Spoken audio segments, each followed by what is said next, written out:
The rain fell softly over the city the night Elena broke Daniel's heart. They stood beneath the old clock tower in the center square, a place where they had shared countless dreams. Daniel held a small silver ring in his trembling hand. "Come with me," he said.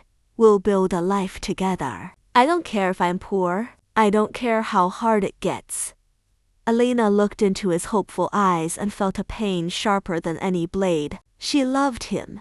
That was the problem. Daniel was talented, ambitious, and full of ideas that could change the city. Yet every time he spoke about starting a business, creating jobs, or improving neighborhoods, he pushed those dreams aside to spend time with her. She feared that if she said yes, he would settle for a smaller life, just to keep her close. With tears gathering in her eyes, she shook her head. "No, Daniel."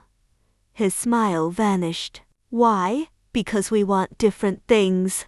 It was a lie, a painful lie. Daniel stared at her for a long moment before closing his hand around the ring. "Then I guess I was wrong about us." He turned and walked away. Elena watched until he disappeared into the rain, and only then did she allow herself to cry. The rejection changed Daniel. For months, he buried himself in work. What began as an attempt to forget Elena slowly became a mission.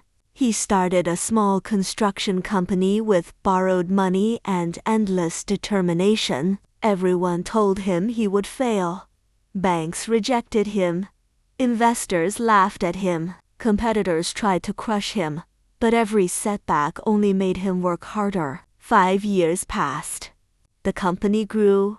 10 years passed. His projects transformed neglected districts into thriving communities. New parks appeared. Schools were renovated. Businesses opened where abandoned buildings once stood. The city began speaking his name with admiration. By the time Daniel was 40, he owned the largest development company in the region. People called him the king of the city, not because he wore a crown, because his influence touched nearly every street, every neighborhood, and every family. Yet, despite his success, a quiet emptiness remained inside him. There were nights when he would stand in his penthouse overlooking the city lights and wonder what had happened to Elena.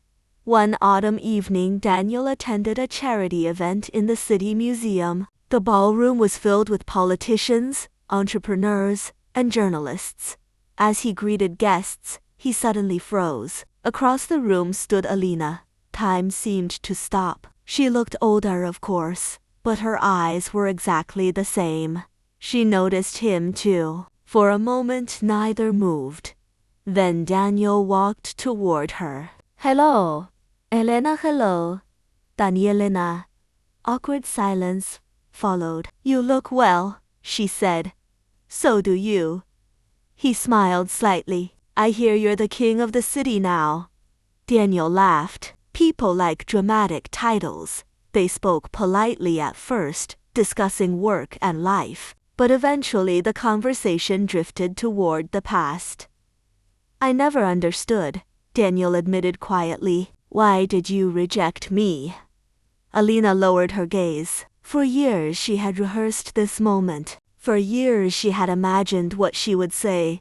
"The truth?" she asked. "Yes." She took a deep breath. "I loved you too much." Daniel frowned. "That makes no sense." "It does." Her voice trembled. "You were always meant for something bigger than either of us could see. Every time you talked about your dreams, you abandoned them to make me happy. I was afraid you would choose comfort over greatness." Daniel stared at her. "I thought if I stepped aside, you'd chase those dreams. So you broke my heart on purpose." Tears formed in her eyes. "Yes." The ballroom noise seemed to disappear. Daniel looked away, toward the city skyline visible through the museum windows. All those years, all that pain. And now, the truth stood before him. "You know," he said softly, "I hated you for a long time, I know, but I also never forgot you." Elena wiped away a tear. "Neither did I." They walked outside onto the museum terrace. Below them stretched the city Daniel had helped build. The streets glowed with life. Children played in parks he had funded. Families lived in homes his company had created. The city was his legacy. Elena, he said, looking at the lights, if you had said yes back then, maybe none of this would exist. A sad smile crossed her face. That was exactly my fear. Daniel nodded slowly.